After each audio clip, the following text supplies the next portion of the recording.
2 bulan setelah menikah, aku baru tahu kalau aku didiagnosa MRKH.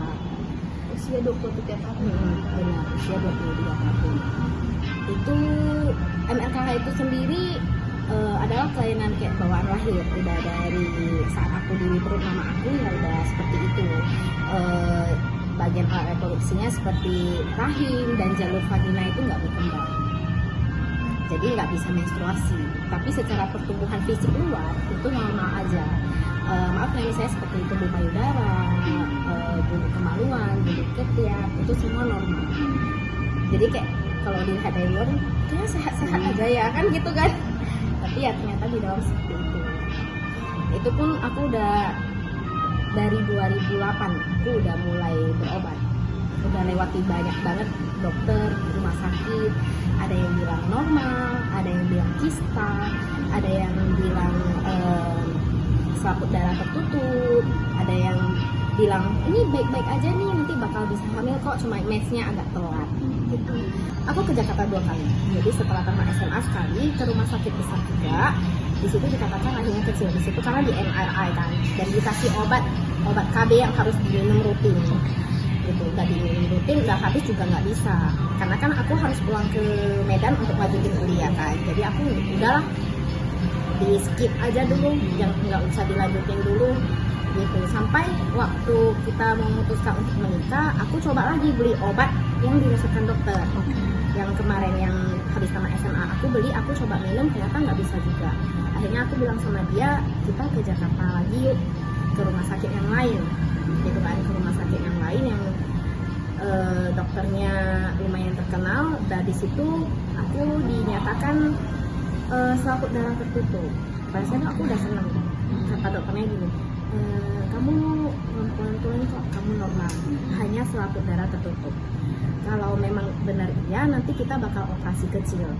Dia tanya, ada keluhan nggak sih selama ini, misalnya dalam sebulan ada periode tertentu merasakan kram di perut bagian bawah? Saya bilang ada dok, tapi saya nggak tahu karena saya kecapean atau gimana. Karena jujur waktu sekolah, waktu kuliah saya lumayan aktif gitu, dan kerja saya juga di lapangan gitu, karena saya kerja di bank di bagian kredit kan, jadi sering ke lapangan, pokoknya sering aktif lah gitu. Nggak tahu karena seharian pulang ke pagi. Itu baru pernikahan awal, aku baru menikah 2 bulan. Ya kan, satu sisi nggak bisa berhubungan intim, berarti aku merasa aku gagal menjadi seorang wanita dan gagal menjadi seorang istri, nggak bisa melaksanakan kewajiban aku kan. Kedua, aku udah dipastikan 100% aku nggak bisa hamil dari rahim aku sendiri karena aku nggak punya rahim. Rasanya pasti kacau banget, sakit banget, pokoknya udah hancur banget, kayak udah ditembak 1000 peluru atau nggak bisa dihitung lagi. Rasanya udah nggak bisa ngomong, nangis seharian. Bahkan aku juga bilang ke suami, kalau enggak kita cerai aja. Sampai mengutarakan seperti itu ya? Ya, kita cerai aja.